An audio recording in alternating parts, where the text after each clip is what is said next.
যে আজকে আমাদের একটা নতুন করে একটা সুযোগ সৃষ্টি হয়েছে ছাত্র জনতার অভ্যুত্থানের মধ্য দিয়ে।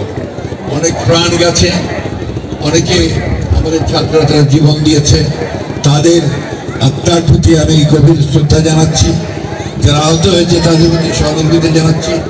এবং এই যে আমাদেরকে একটা নতুন সুযোগ সৃষ্টি করে দেওয়া হয়েছে একটা গণতান্ত্রিক একটা পরিবেশ সৃষ্টি করবার জন্য, গণতান্ত্রিক রাষ্ট্র গঠন করবার জন্য, এবং সবাই ঐক্যবদ্ধভাবে বাংলাদেশকে নতুন করে গড়ে তোলবার জন্য যে পরিবেশটি নতুন করে সৃষ্টি করা হয়েছে সেজন্য নিশ্চয়ই নিঃসন্দেহে আমরা তাদেরকে ধন্যবাদ এবং কৃতজ্ঞতা জানাবো। একটা কথা আমাদের সবসময় মনে রাখতে হবে যে দেশটা আমার, এটা অন্য কারো নয়। এই দেশটাকে গড়ে তোলার দায়িত্ব আমাদের। গত 15 বছরে এই দেশের প্রতিটি প্রতিষ্ঠানকে ধ্বংস করা হয়েছে, তো এখন সময় এসেছে এটাকে নতুন করে আবার গড়ে তুলবার। আমি বিশ্বাস করি ঠাকুরগাঁয়ের যারা ক্রীড়ামোদী আছেন তারা সবাই ঐক্যবদ্ধ হয়ে দল মত নির্বিশেষে, সেখানে যেন আবার দল মত ভাগাভাগি না করা হয়, দল মত নির্বিশেষে সবাই একসাথে যাদের যোগ্যতা আছে তাদেরকে দিয়ে সাংগঠনিকভাবে এবং খেলাধুলার ব্যবস্থা করতে হয়।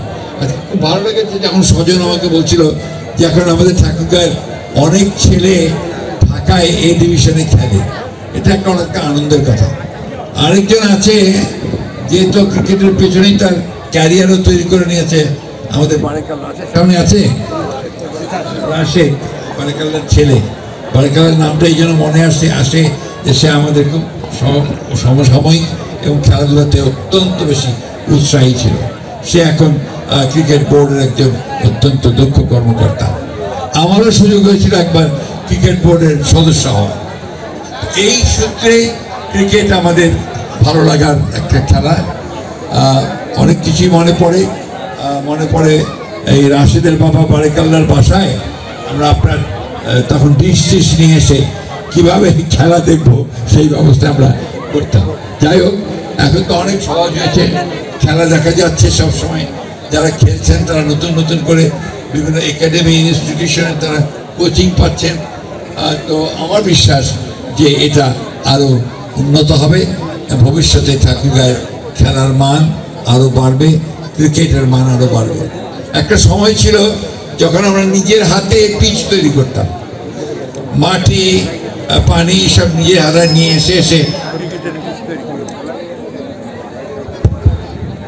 এবং সময় ছিল যখন এই ঠাকুরগাঁয়ের মাঠে, এটা তো তখন হয়নি বড় মাঠে, তখন বাংলাদেশের চাই বড় বড় ক্রিকেট প্লেয়াররা এখানে খেলে গেছে।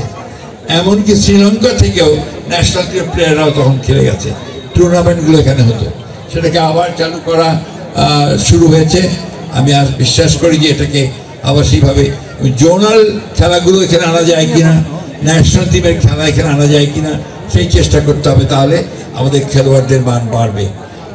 আমি বাড়াচ্ছি না, তো এইটুকু বলছি, আসুন আমরা সবাই মিলে আমাদের এই দেশটাকে ঠিক যেভাবে গড়ে তোলবার জন্য নিজের একটা শপথ নিয়েছি, ঠিক তেমনিভাবে ক্রিকেটকে গড়ে তোলার জন্য যেন আমরা সবাই শপথ গ্রহণ করি। সব শেষে স্বজনকে এবং তার যে টিম আছে, অর্থাৎ যারা এই পরিকল্পনাটি করেছে এবং এটাকে বাস্তবায়িত করেছে, তাদের সকলকে আন্তরিক ধন্যবাদ এবং কৃতজ্ঞতা জানাচ্ছি।